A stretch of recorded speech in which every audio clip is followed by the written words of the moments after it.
Hey everyone, welcome back to channel. In this video, I'll show you the official way to download and install LibreCAD latest version. And if you want more tutorials like this, make sure to subscribe to the channel. Let's get started. Step 1. Open your browser and search for LibreCAD download. Now click on LibreCAD free open source 2D CAD website in the first position.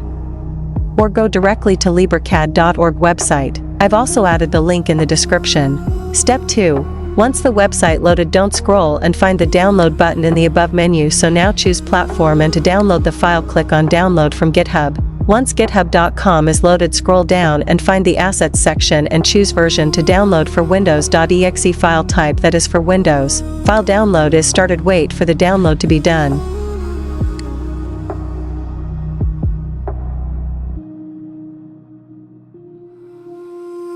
Step 3. After the download, click to run the file and start the installation. The installation process is easy to do. Just watch the video and do what I'm doing.